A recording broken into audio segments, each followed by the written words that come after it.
السلام علیکم۔ ہمارا بڑا موضوع قرآن ہدایت ہے۔ آج ہم صحابہ کرام اور سنت رسول خدا کے بارے میں آپ سے بات کریں گے۔ خلافت رسول خدا بارے اختلاف رائے۔ رسول خدا کی وفات کا سن کر پہلا رد عمل انصار صحابہ نے ظاہر کیا۔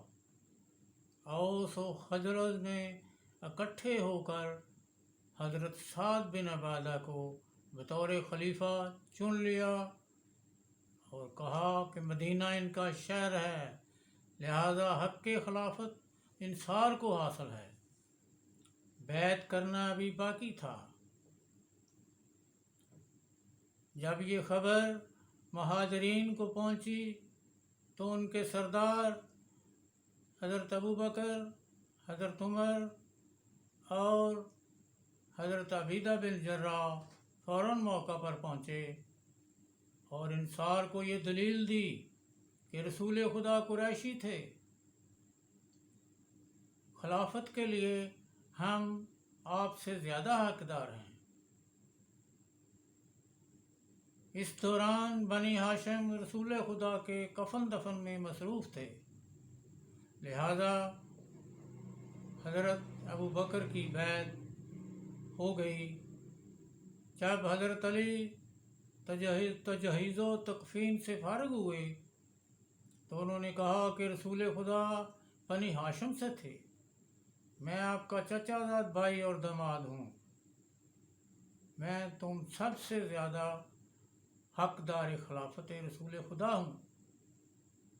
چونکہ اکثریت نے بیعت کر لی تھی، لہذا حضرت علی نے اپنے حقوق پر زیادہ اصرار نہ کیا اور یوں یہ اختلاف ختم ہو گیا۔ ایک طالب علم دیکھ سکتا ہے کہ عربوں کے قبائل میں جو قبائلی عصبیت تھی وہ کہاں تک ختم ہوئی تھی کہ موقع ملنے سے فوراً سامنے آ گئی، جبکہ عربوں کی قبائلی عصبیت کو رسول خدا نے بڑی حکمت عملی سے دبا کر رکھا تھا۔ حضرت ابوبکر کا پہلا خطبہ۔ بیعت کے بعد آپ نے فرمایا کہ میں تم سے بہتر نہیں ہوں، اچھا کروں تو مدد کرنا، برا کروں تو سیدھا کر دینا۔ جب تک میں رسول کی اطاعت کروں میری اطاعت کرنا، نافرمانی کرنے لگوں تو میری اطاعت تم پر واجب نہیں۔ مطالعہ کے لیے ایک طالب علم سیرت النبی ابن ہشام حصہ دوم صفحہ 812 پر، تاریخ طبری سیرت النبی جلد اول صفحہ 538 اور 39 پر حضرت ابوبکر کا یہ خطبہ دیکھ سکتا ہے۔ سنت رسول خدا کی تعویل پر اختلاف رائے۔ کلمہ گو کے قتل بارے سنت رسول اور آپ نے مختلف موقعوں پر کلمہ گو کے قتل کی بڑی سختی سے مذمت کی تھی۔ اس بارے سنت رسول خدا ملاحظہ ہو صحیح بخاری تیسر الباری جلد اول کتاب الایمان باب 15 صفحہ 158، کتاب المغازی باب 65 صفحہ 257، جلد 4 کتاب المغازی باب 11 صفحہ 65، باب 63 صفحہ 66 اور کتاب التفسیر باب 86۔